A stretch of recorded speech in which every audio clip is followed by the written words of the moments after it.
As a kid in the 90s, I still recall the excitement of starting to watch an episode of the X-Men animated series. I hadn't read comics yet, but I was familiar with superheroes from other cartoons. And this definitely looked like something different.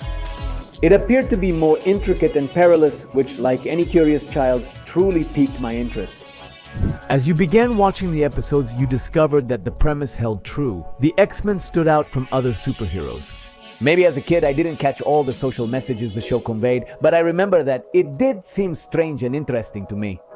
That this team of characters protected a world that hated and persecuted them. Nowadays I can look back and understand why this series was so legendary. Fortunately, all these emotions were captured and adapted to the era perfectly. Because of the new animated series X-Men 97, which kept us glued to the screen every week and waiting for the next episode. And that's why today we're going to do a deep analysis of the topics. The central idea behind X-Men 97 was to more or less pick up the continuity of the original 90s series and adapt it in such a way that it would feel relevant to modern audiences. Bill DeMaio, the creator of this revival, said preserving the mix of action, soap opera-style drama, and serious social themes was crucial. And it certainly did feel that way. It was an action and superhero series with serious and strong social themes. But I also think that a big part of the appeal was in the character drama. Every week it felt like we were watching something like What We Keep Quiet, The Mutants Gaze, The Usurper. How? Because of what happened to Jean Grey with her clone, right?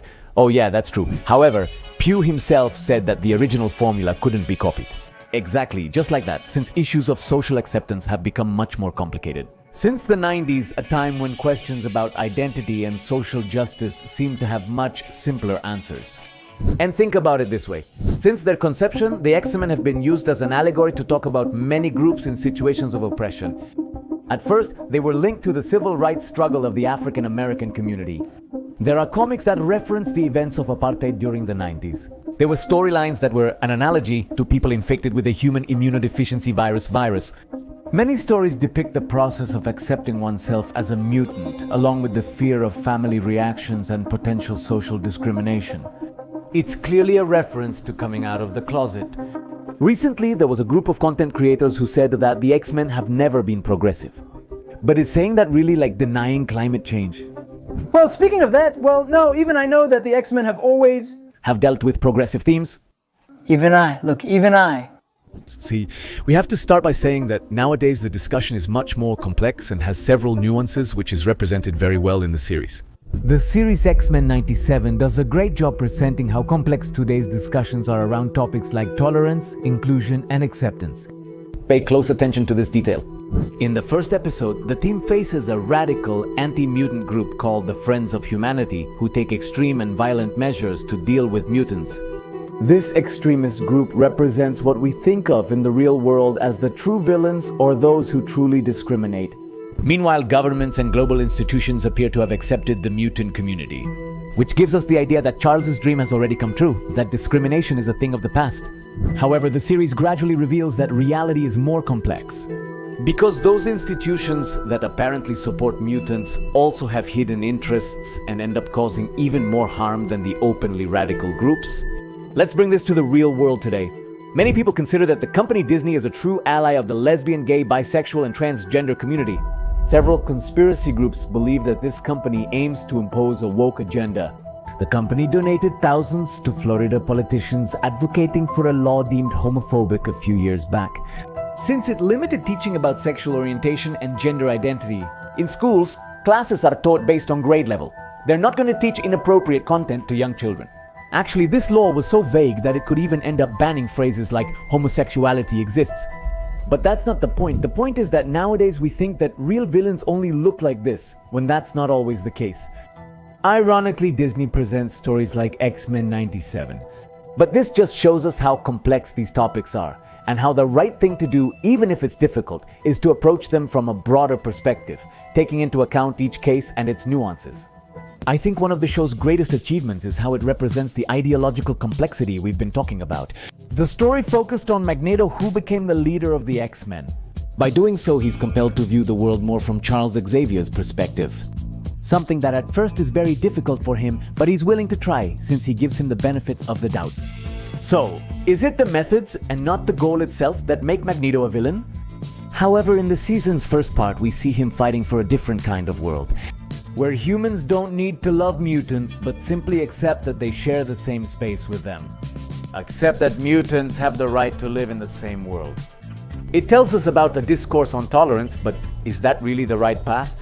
In other words, is it true that tolerance is the same as extinction? X-Men 97 strongly addresses this argument. And to understand this point, we must remember that Professor X and Magneto are friends who share the same goal but have different points of view on how to achieve it. We usually think Charles is the good guy due to his pacifist methods, but I think X-Men 97. It questions how effective these methods really are, especially after tragedies like the one in Genosha. Interestingly, we can find parallels to some of these elements in the real world. In an interview, Stanley said he unconsciously wrote Professor X and Magneto with specific traits. From Martin Luther King and Malcolm X, two leaders of the African American civil rights movement of the time. The goal of both was to end racial discrimination, but they had different methods. Martin Luther King called for civil disobedience to integrate the African American community into American society by organizing peaceful protests where African Americans were not allowed to respond to attacks with violence. Malcolm X, on the other hand, had a more separatist vision in which African Americans had to look out for each other. He encouraged self-defense, advocating responding to violent attacks with violence in kind. In the same way that Charles is regularly seen as the reasonable one, Martin Luther King has historically been presented to us as an example of what a true struggle should be. However, both Martin and Malcolm were assassinated during the 60s. And nowadays, 60 years later, does systematic discrimination against people of African descent still exist?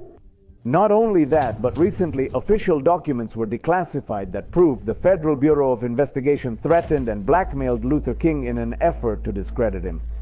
Which certainly makes us reconsider how cautious we should be when demanding rights. Those in power are often unwilling to give it up easily. As mentioned, there are no easy answers. And there are several points where they certainly force you to question all those little details. Because it's very easy to say mutants are good or mutants are bad. But check out this example from the series. When John Gray arrives at the hospital to give birth, the doctor refuses to treat her due to her mutant status, which implies an act of discrimination. Later, the doctor says it's because mutants can lose control during childbirth. This can be dangerous for the staff, hospital, and more. Then you ask, does this make sense? However, in this case, what the government of this fictional world should have done is ensure the existence of certain facilities with specialized equipment and staff to handle mutant births. The lack of legislation on this issue reveals that in this society, certain citizens and problems are prioritized over others. Wait for me, cousin, but why should I pay taxes for a mutant birth that likely costs more if I even paid taxes at all? We're talking about a fictional case, but I don't think it's very different from paying for treatments for diseases like cancer. I mean, they're expensive and not everyone gets them, but we pay for it because it's something that exists and anyone can get it. It's part of Social Security. The Dad, is anyone going to have sex today? Well, I don't know. I feel like it's the same as with those women who want the state to pay for their abortion. Well, Aunt, before you say something crazy, and speaking of paying, when are you going to pay me for the song I made for your beer? Are you going to charge me for it? Nephew? But we're family. That's why I gave you a small discount, alright? Take my money from there. But there's no money here, there's only love. Beer from Cousin Andres. The series also addresses the very complex topic of identity.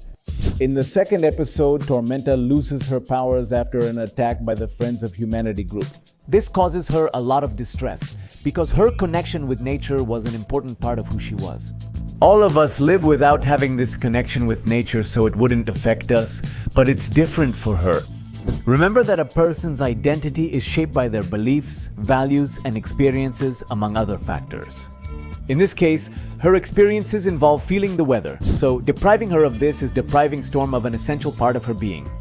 So much so that when the X-Men go to stop Bastion, Storm refuses to use the technology that originally took away her powers because she feels that not even Bastion deserves to be deprived of his identity.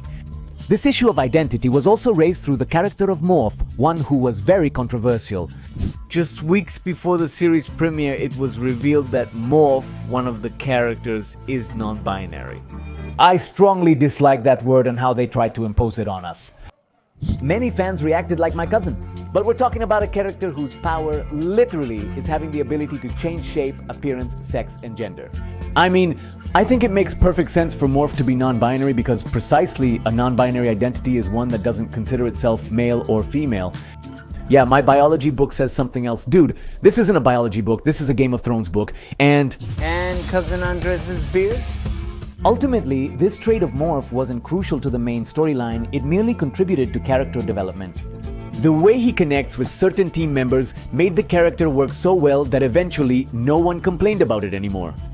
X-Men 97 certainly touches on many themes usually considered progressive. But the message was so powerful and so well told that even those people who don't like this kind of content seem to enjoy it week after week. Just a little, that's it. There was nothing else to watch. I believe the series' emotional climax is in the Genosha episode, which was introduced in X-Men 97. As a sanctuary for mutants, a place where they could freely express their identity and culture without fear of being harmed. Unfortunately, this dream lasted very little as a group of sentinels led by a giant master mold attacked the population, leaving thousands of innocent victims in their wake. And if you're wondering why this episode feels so effective and so realistic, it's because it's based on a tragedy that happened in our world. The head writer, Bill DeMeo, said on his social media that this episode is based on the tragic events at the Gay Bulls nightclub in Florida, a place he used to visit in his youth. In 2016, an armed man entered the premises of that establishment and started an attack that left 49 people dead and 53 injured. Just like the mutants in Genosha, Veo said he felt Pulse was a safe space where he could be free in an increasingly tolerant world. However, this event served as a sad reminder of how certain fears and hatreds are deeply rooted. A lesson that the X-Men also learned in Genosha. Sadly, at one point in the series, they mentioned that the population of Genosha was not surprised or horrified by the attack, but rather felt a strange sense of déjà vu. And this event in Genosha later opens the door to many other discussions, which are also quite complex between the X-Men and the audience. The first of these has to do with allies. Since we see politicians showing public support for the mutant community, while at the same time doing everything possible to cut costs in the search. Captain America shows moral support for mutants, but is unwilling to help them directly due to legal restrictions. And Sunspot's mother accepting her son as a mutant as long as no one else finds out. The reporter, another common type of ally, expresses full support for the mutant community but disapproves of marches that involve vandalism, suggesting it's not the right approach. And here you understand that honestly, this is a person who wants to help the cause.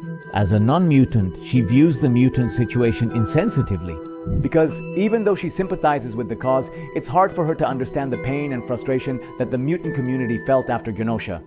Because she hasn't had to deal with all these years enduring people's hatred and discrimination.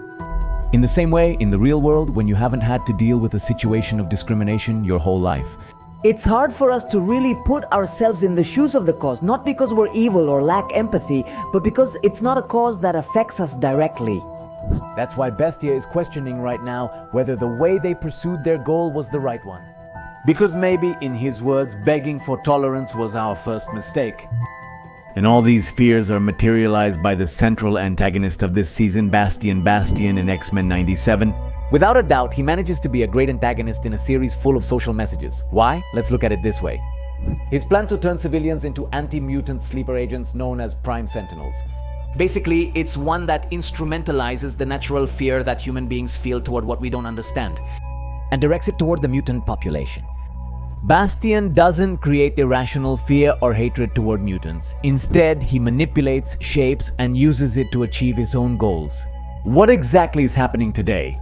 From sensationalist Facebook pages that deliberately alter news to give more strength to their narrative, to politicians from various nations blaming minority groups for economic issues, aiming to provide swift, populist solutions. If we look at it from this point of view, Bastian is nothing more than the sci-fi version of all these people, but he is just as dangerous. And it's not an exaggeration.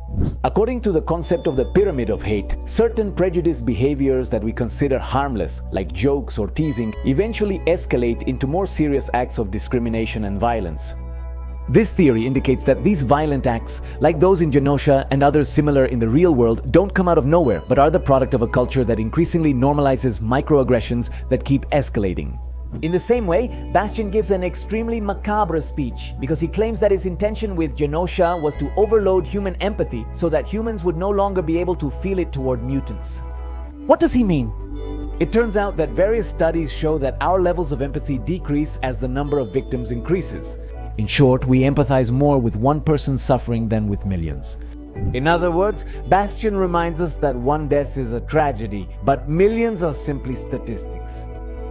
When the Sentinels Prime are activated, mutants are on the verge of another great tragedy that could claim thousands of lives. However, Magneto stops the attack by unleashing an electromagnetic pulse that paralyzes the entire world and leaves it without electrical power. Which, in Wolverine's words, declares war on the world, since it is mentioned that thousands of people died in this event. And here we enter this game of who started the hostilities and who has the right to retaliation. But what you don't understand is, why did they have to strip Magneto? He wasn't completely stripped, he was still wearing underwear. All these elements, besides telling us a great story, challenge us as viewers to look beyond simple answers and to see all these social issues we're commonly immersed in from a broader perspective. The series doesn't tell us that Charles is right or that Eric is a complete villain. It tells us that they are characters trapped in a cycle of violence they haven't been able to escape. It appears neither has the complete solution. Instead, each one has viewpoints and actions with varying degrees of validity. Similarly, the series shows that people are often manipulated and discriminate against others, because we are afraid that they might be a threat to our existence and our ideals. Some fearful people adopt openly violent and extremist positions, while others hide, waiting for the right moment to exploit these situations. Above all, X-Men 97 is a series that tells us how fear is used by people in power to make us take positions and actions that we might not rationally take. And how does this fear gradually escalate until we have events like the one in Genosha? Certainly the X-Men are the crown jewel of Marvel, a team that genuinely transcends the tropes of superhero tales where heroes battle villains, since they show us that reality is often much more complex than that.